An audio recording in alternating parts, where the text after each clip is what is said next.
And thank you for mentioning the anniversary and birthday, which is quite significant for this nation and very personally significant to a number of members of this committee. So thank you very much. We're rolling out the, and did roll out some very specific information about the reconciliation bill in just the last day or two. This bill has been developed with hand and glove consultation with the administration and with our colleagues in the House of Representatives. It's one of the least controversial sections of the reconciliation bill. However, much of the funding in the Defense Reconciliation Bill, because the rules has to be unspecific and will technically be at the discretion of the Department of Defense, though we'll write recommendations for them. So I need a quick yes or no from each of you, particularly based on the fact that this has been written in consultation and with changes made to accommodate the administration. Do you commit, Mr. Secretary, first, to follow Congress's spending recommendations in the Defense Reconciliation Bill unequivocally? Yes. General George.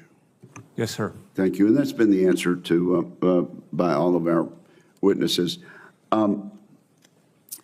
The organic industrial base, ammunition plants, depots, arsenals remain vital to sustaining combat operations. We've read, Mr. Secretary, in your ATI memo about potential closure of Pine Bluff Arsenal, Bluegrass Army Depot, Red River Army Depot. In light of the fact that we're going to be so focused on reindustrialization, I would caution that we be very careful about that. Are you planning to propose closing these three facilities, Mr. Secretary?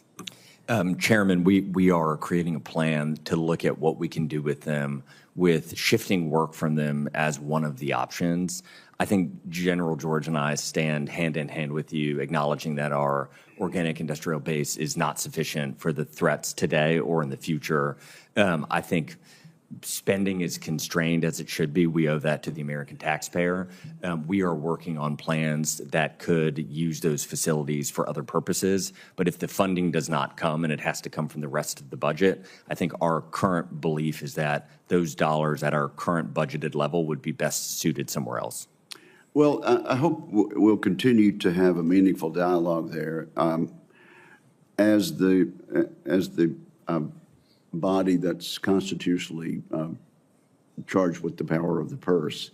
And it may be that our need for reindustrialization will tie in quite well with actually continuing to utilize these. Now, you mentioned drones, and we sure have learned a lot in the last 5 or 6 days about small, inexpensive drones.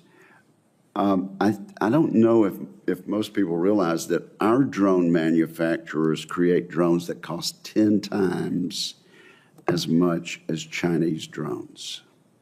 DoD is spending less than $100 million per year on small drones.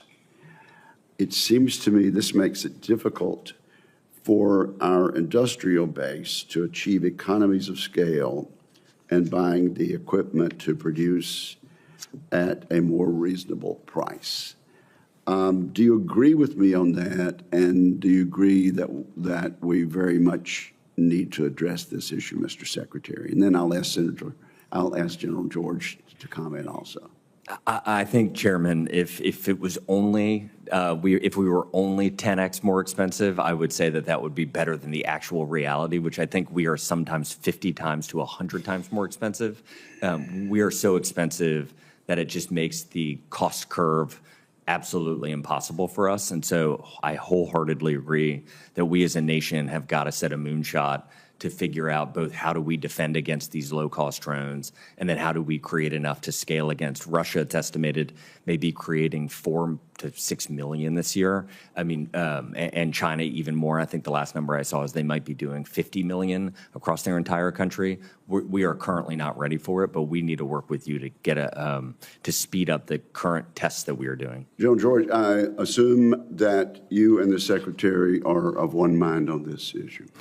We certainly are, Chairman. I would, there's two aspects of this. To your previous comment on the, industrial base, I think that that's something, again, you look at like DJI is producing 15 million drones. One of the challenges for us, like brushless motors, controllers, things like that, that I think that this is where we need to move to in our own industrial base and be able to do that. It could help commercial industry here stateside as well.